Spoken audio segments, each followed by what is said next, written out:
옛날 야담에 다시 오신 것을 환영합니다.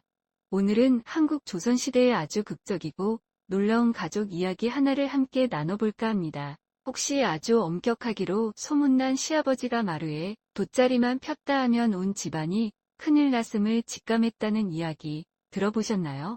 그 댁 아드님이 주막에서 딱 한 번 술에 취한 실수로 상상도 못할 골칫거리를 집에 들여와 온 가족을 풍전등화의 위기에 빠뜨리게 됩니다. 과연 이 도련님은 아버지의 불호령에서 벗어날 수 있을까요? 그리고 누가 지혜와 용기를 발휘해 이 집안의 풍파를 잠재울 수 있을까요? 고집불통 며느리 이야기를 통해 그 비밀을 함께 파헤쳐 보시죠. 옛날 아주 먼 옛날 한국의 어느 시골 마을에 박영감이라는 큰 어른이 살고 있었습니다. 대대로 내려오는 부유한 가문의 종손이자 엄격하기로 소문난 분이셨지요. 박영감에게는 눈에 넣어도 아프지 않을 외아들 현우가 있었습니다. 그리고 현우에게는 소라라는 이름의 아내가 있었는데 이 며느리가 보통 내기가 아니었습니다.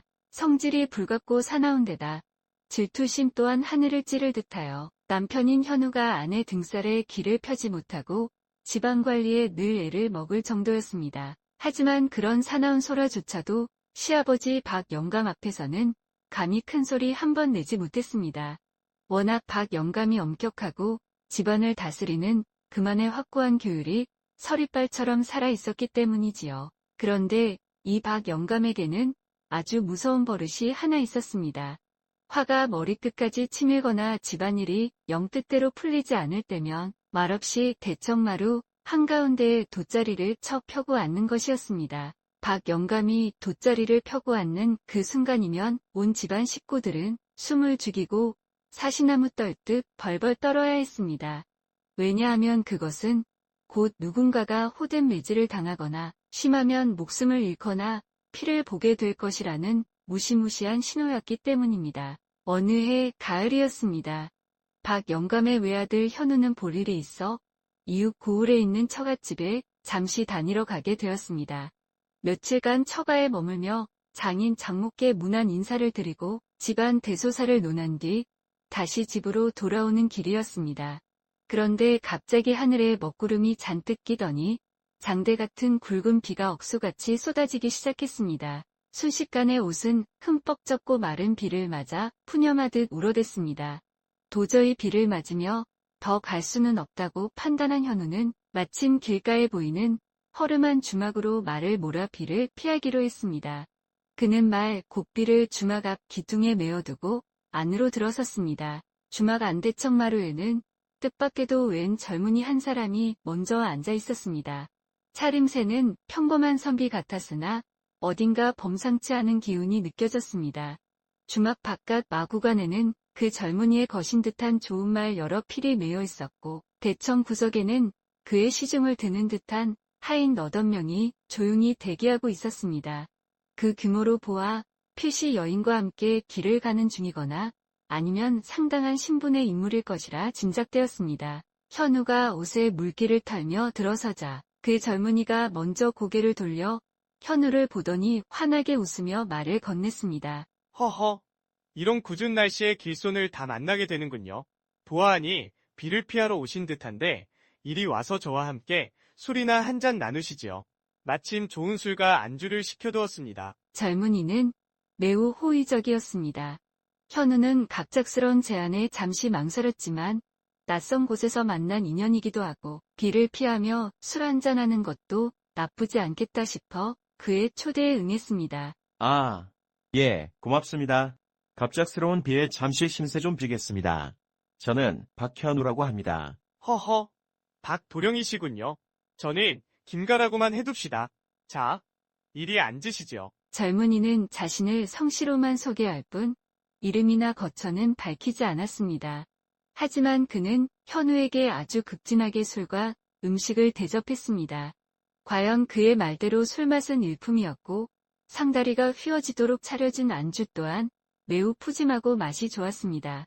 현우는 자신도 모르게 술잔을 거푸 비우게 되었습니다. 그래, 박도령께서는 어디로 가시는 길이셨습니까? 행색을 보니 먼 길을 오신 듯합니다. 예, 저는 이웃 꿀처갓집에 잠시 들렀다가 집으로 돌아가는 길이었습니다. 댁은 어디 매운지요? 저는 그저 정처 없이 떠도는 나그네 신세입니다. 허허, 그나저나 이렇게 비를 피해 쉬어가는 길에 박도령 같은 동년배 벗을 만나게 되니 이 또한 기연이 아니겠습니까? 자, 기분 좋게 한 잔 더 하시지요. 오늘 밤은 모든 시름을 잊고 저와 함께 취해보는 것이 어떻겠습니까? 젊은이는 술잔을 높이 들며 현우에게 술을 권했습니다. 그는 어찌나 말솜씨가 좋고 사람을 편안하게 만드는 재주가 있는지 현우는 경계심을 풀고 그가 권하는 대로 술을 받아 마셨습니다. 한 잔, 두 잔. 술잔이 오고 갈수록 현우는 점점 더 취기가 올랐고 세상 시름을 잊은 듯 즐겁게 웃고 떠들었습니다. 그러다 결국 현우는 잔뜩 취해 그 자리에서 정신을 잃고 말았습니다. 얼마나 시간이 흘렀을까?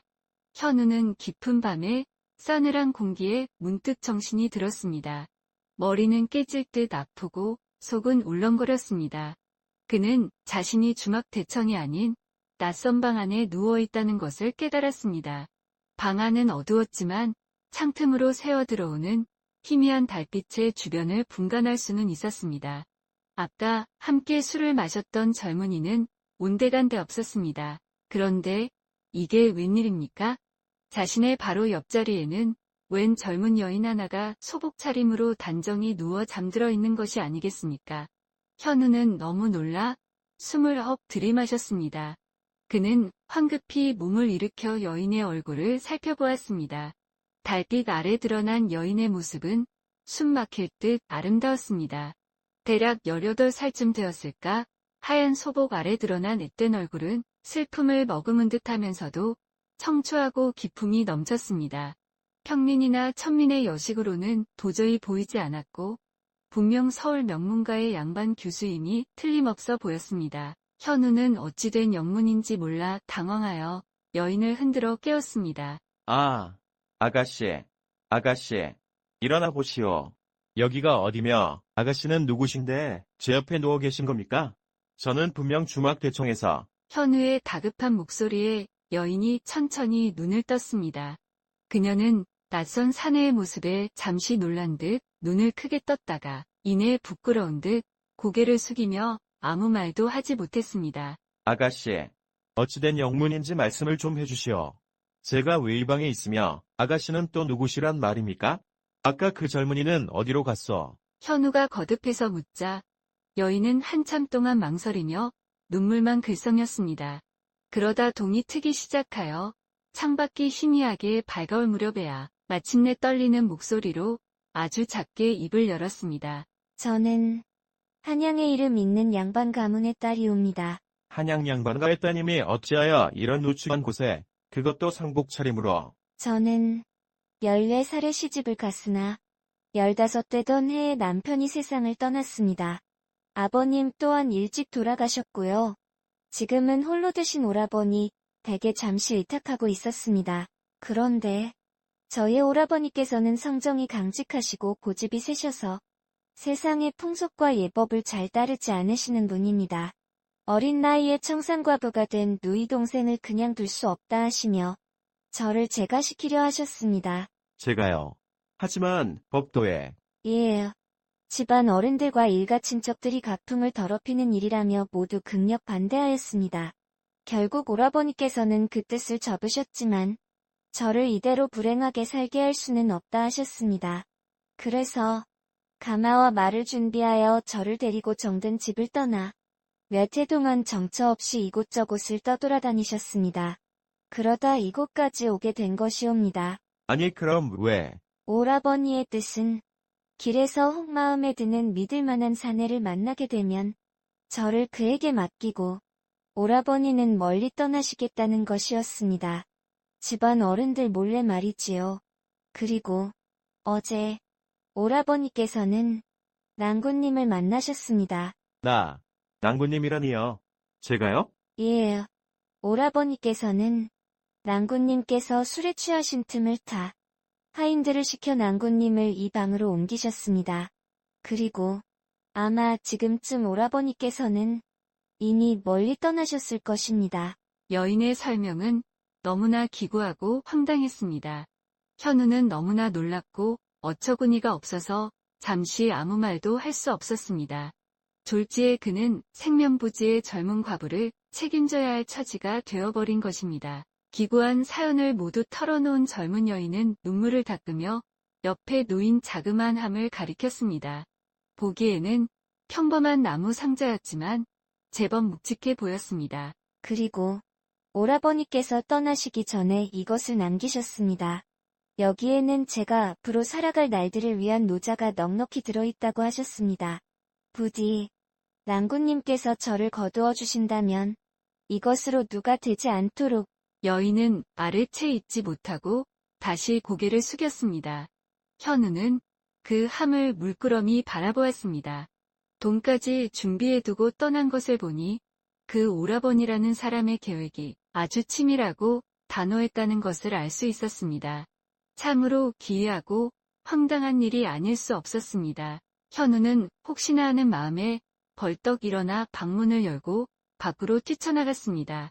그는 주막마당 구석구석을 살피고 마구간까지 달려가 보았습니다. 하지만 어젯밤 그 많던 말들과 하인들은 흔적도 없이 사라지고 없었습니다. 마치 꿈이라도 꾼 듯 감쪽 같았습니다. 다만 마구간 옆 작은 행랑채 앞에 어젯밤 그 여인을 수행하던 것으로 보이는 어린 여종 2명만이 불안한 표정으로 웅크리고 앉아있을 뿐이었습니다. 그제야 현우는 자신이 그 젊은이의 계획에 완전히 빠졌다는 것을 깨달았습니다. 그 젊은이는 처음부터 의도적으로 자신에게 접근하여 술을 먹이고 동생인 이 여인을 떠맡긴 것이 틀림없었습니다. 현우는 허탈한 웃음을 지으며 다시 여인이 있는 방으로 발걸음을 옮겼습니다. 어찌되었든 이제 와서 이 여인을 모른 척 내버려 둘 수는 없는 노릇이었습니다. 방으로 돌아온 현우는 복잡한 마음에 머리가 터질 것 같았습니다. 눈앞의 여인은 분명 절세미인이었고 한양 명문가의 규수라 하니 신분 또한 나무랄 데 없었습니다. 어쩌면 정말 하늘이 맺어준 인연일지도 모른다는 생각도 잠시 스쳤습니다. 하지만 현실은 그리 간단하지 않았습니다. 이를 어쩐다.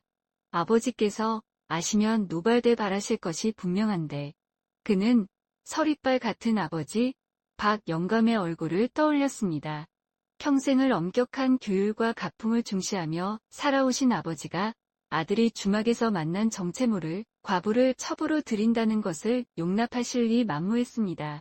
당장 멍석마리를 당하거나 집에서 쫓겨날지도 모를 일이었습니다. 게다가 소라가 알면 현우는 사납고 질투심 많은 아내 소라를 생각하자 등골이 오싹해졌습니다. 평소에도 남편의 일거수일투족을 감시하며 사사건건 트집을 잡는 아내였습니다. 그런데 남편이 다른 여인을 그것도 첩을 들였다는 사실을 알게 된다면 집안이 발칵 뒤집히는 것은 물론이고 자신과 이 여인 모두 무사하지 못할 것이 분명했습니다. 소라는 아마 머리채를 잡고 온갖 행태를 부릴 것이고 이 여인을 내쫓기 위해 수단과 방법을 가리지 않을 것이었습니다. 현우는 그야말로 진퇴양난의 차지에 놓였습니다. 이 여인을 데리고 집으로 갈 수도 없고 그렇다고 갈 곳 없는 이 딱한 여인을 매정하게 길거리에 내버려 둘 수도 없었습니다. 아무리 생각하고 또 생각해 보아도 뾰족한 수가 떠오르지 않았습니다. 어젯밤 운명처럼 느껴졌던 아름다운 여인은 하룻밤 사이에 무거운 짐처럼 느껴지기 시작했습니다. 한참 동안 괴로워하던 현우는 마침내 결정을 내렸습니다. 혼자서는 도저히 이 문제를 해결할 수 없다고 판단한 것입니다. 그는 여인을 돌아보며 최대한 부드러운 목소리로 말했습니다. 아, 낭자. 사실대로 말하자면 우리 집안은 아버님께서 매우 엄격하시어 제가 함부로 일을 결정할 수가 없소이다. 내가 집으로 돌아가 아버님의 허락을 받고 또 집안 정리도 좀 한영 후에 반드시 낭자를 다시 모시러 오겠소. 정말이십니까? 랑군님, 저를 버리시는 것은 아니시지요? 여인은 불안한 눈빛으로 현우를 올려다보았습니다. 현우는 그녀의 손을 잡으며 안심시키려 애썼습니다. 절대 그런 일은 없을 것이요. 내가 하늘에 맹세하리다. 그러니 부디 나를 믿고 여기서 잠시만 기다려 주시오. 길어야 며칠 안에는 꼭 다시 찾아오겠소. 현우는 여인을 안심시킨 뒤 밖으로 나가 남아있던 두 여종에게 방 문 앞을 잘 지키고 있으라고 단단히 일렀습니다. 그리고 주막 주인에게는 품삯을 넉넉히 쳐주며 자신이 돌아올 때까지 방 안의 여인을 극진히 보살펴달라고 신신당부했습니다. 모든 조치를 마친 현우는 무거운 마음으로 주막을 나섰습니다. 그의 발걸음은 집이 아닌 평소 가장 가깝게 지내며 또 가장 지혜롭다고 생각하는 친구의 집을 향하고 있었습니다. 이 복잡하고 어려운 문제를 해결할 실마리를 찾기 위해서였습니다. 이 일을 어찌하면 좋을까? 현우는 가장 친하고 지혜로운 친구인 민준을 찾아가 자초지종을 모두 털어놓고 도움을 청했습니다. 이거 참으로 난감한 일이로다. 자네 아버님의 엄격하신 성정을 생각하면 뾰족한 수가 떠오르지 않는군. 하지만 한 가지 꾀를 내어볼 수는 있겠네. 내가 며칠 뒤 사람을 보내 잔치를 열었다고 기별할 테니 자네는 아버님께 허락을 받고 우리 집으로 오게. 그 다음 날에는 자네가 나를 초청하여 잔치를 열게. 거기서 내가 한번 방도를 써보겠네. 현우는 친구의 말대로 하기로 하고 집으로 돌아왔습니다. 며칠 뒤 민준에게서 좋은 술과 음식이 생겨 벅들과 잔치를 벌였는데 자네가 빠지면 섭섭하니 꼭 오게라는 전갈이 왔습니다. 현우는 아버지께 허락을 받고 민준의 집으로 갔습니다. 그 다음 날 현우는 아버지 박 영감께 아뢰었습니다. 아버님, 어제 친구 집에 초대를 받아 후원 대접을 받았습니다. 제가 답례를 하지 않을 수 없습니다. 마침 집에 술과 음식이 좀 있으니 친구들을 불러 작은 잔치를 열까 합니다. 허락하여 주십시오. 오, 젊은이들이 서로 그리 챙기는 모습이 보기 좋구나. 그리하도록 해라. 허락을 받은 현우는 잔치를 열고 친구들을 초대했습니다. 친구들이 먼저 박 영감께 인사를 올리자 박 영감이 웃으며 말했습니다. 호허, 자네들끼리만 번갈아 잔치를 열고 이 늙은이는 한 번 부르지도 않으니 이게 무슨 도리인가? 아이고, 영감님, 저희 같은 젊은 것들이야 영감님께서 상석에 앉아 계시면 송구스러워 제대로 놀지 못합니다. 더구나 영감님께서 워낙 엄하셔서 인사드릴 때도 말 한마디 잘못할까 조심스러운데 어찌 감히 술자리에 모시겠습니까? 영감님께서 계시면 흥이 나겠습니까? 허허, 술자리에서 어찌 어른 아이를 따지겠는가? 오늘은 나도 자네들과 어울리겠네. 예의는 잠시 접어두고 즐겁게들 놀게. 오늘 이 자리에서 100번 실례를 해도 내 결코 벌하지 않을 터이니 마음껏 놀며 이 늙은이의 마음이나 풀어주게나. 젊은이들은 일제히 허리를 숙여 감사함을 표하고는 함께 어울려 술잔을 기울였습니다. 술이 거나하게 취했을 무렵 민준이 박 영감 앞으로 나아가 말했습니다. 영감님, 소인이 영감님의 흥을 돋우고자 아주 기이한 옛날 이야기 하나를 들려드릴까 합니다. 오, 옛날 이야기라면 좋지. 어서 한번 해보거라. 민준은 현우가 주막에서 겪었던 일을 마치 오래된 이야기처럼 꾸며서 자세히 이야기했습니다. 박 영감은 귀를 기울여 듣더니 감탄했습니다. 허허, 참으로 기이한 인연이로다.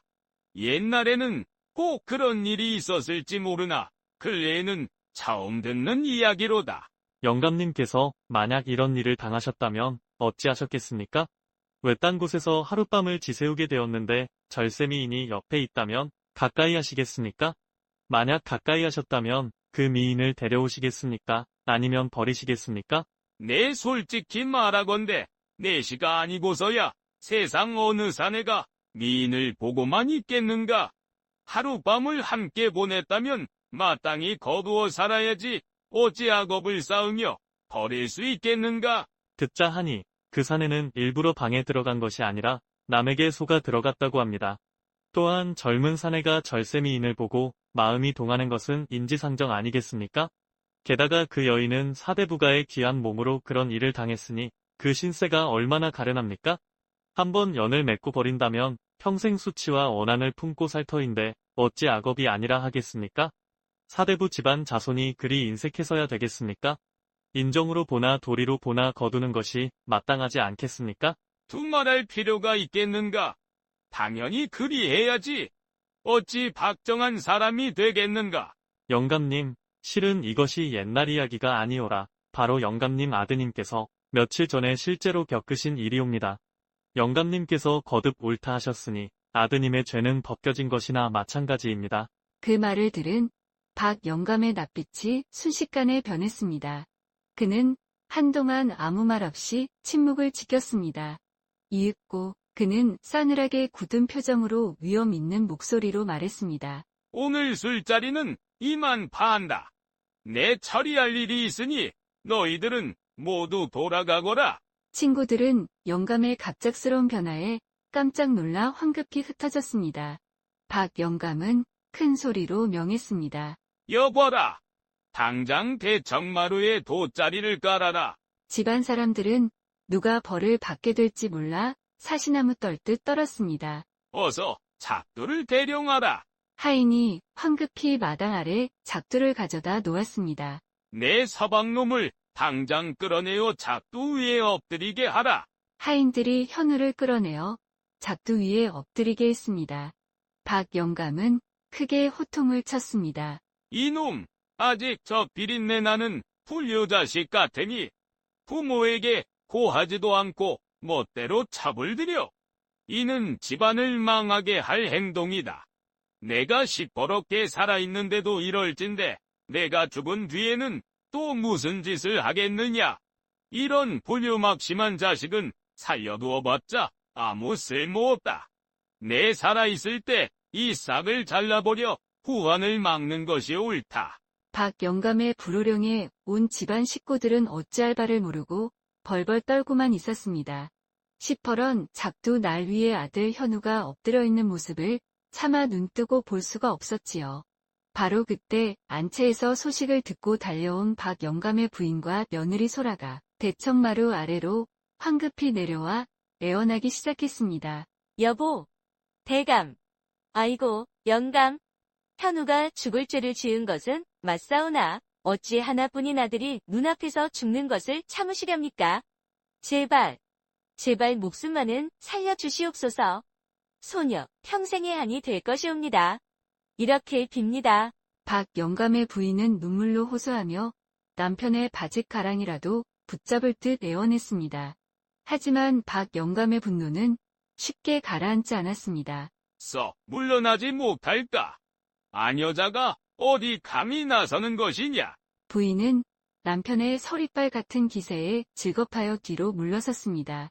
그때 며느리 소라가 당차게 앞으로 나섰습니다.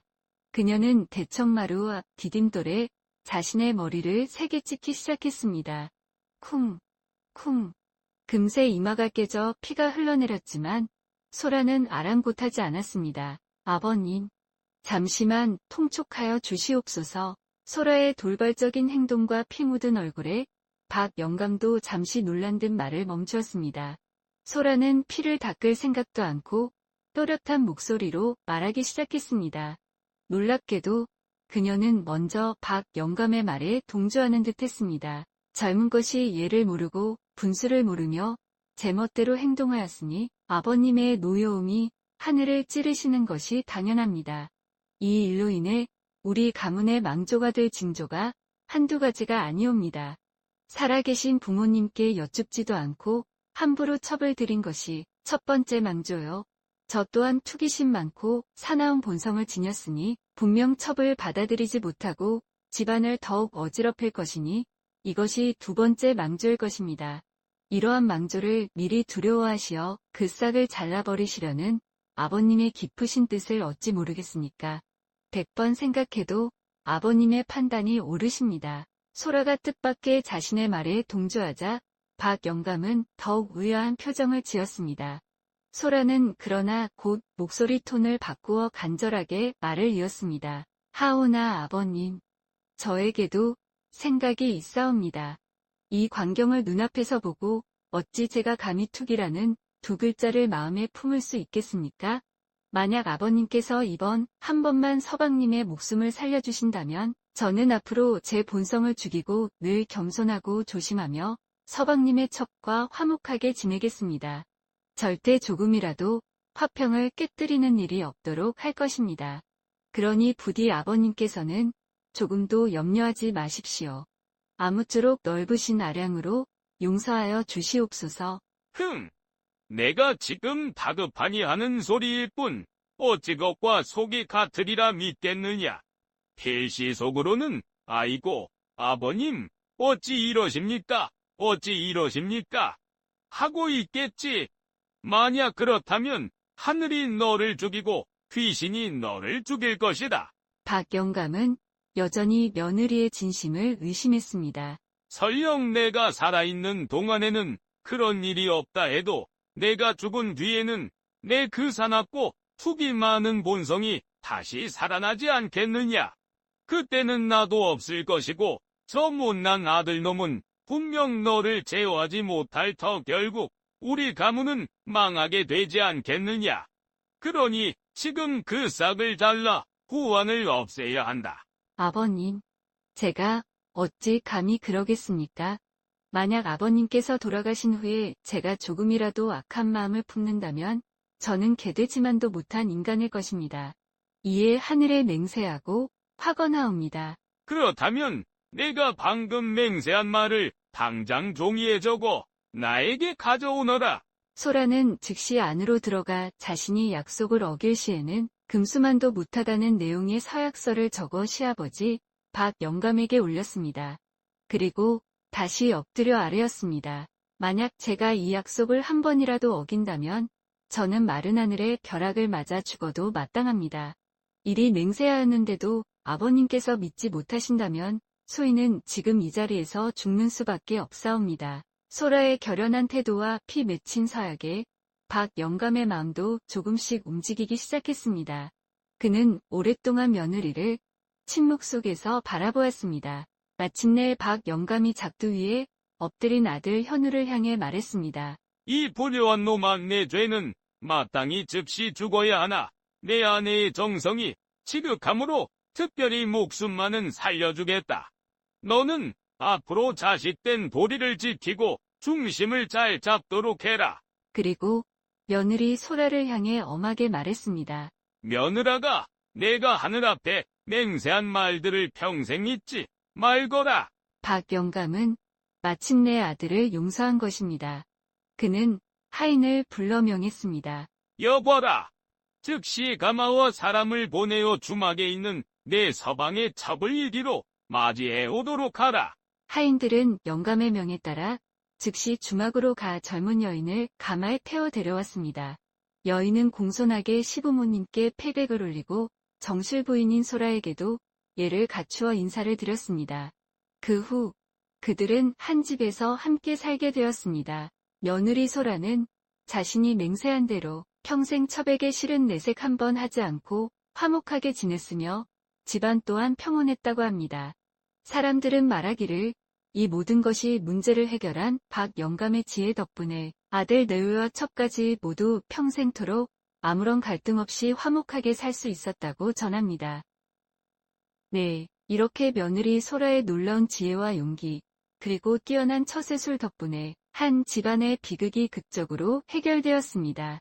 정말 인상적인 지략 대결이었죠. 이 이야기는 때로는 지혜와 현명한 대처가 가장 큰 분노마저 잠재울 수 있으며 가족 구성원의 효심과 단결이 집안의 어려움을 극복하는 데 큰 힘이 된다는 것을 보여줍니다. 오늘 이야기 들어주셔서 감사합니다. 며느리 소라의 문제 해결 방식에 대해 어떻게 생각하시는지 댓글로 의견을 나눠주세요. 재미있으셨다면 좋아요와 구독으로 응원 부탁드립니다. 다음에 더 흥미로운 이야기로 찾아뵙겠습니다. 안녕히 계세요.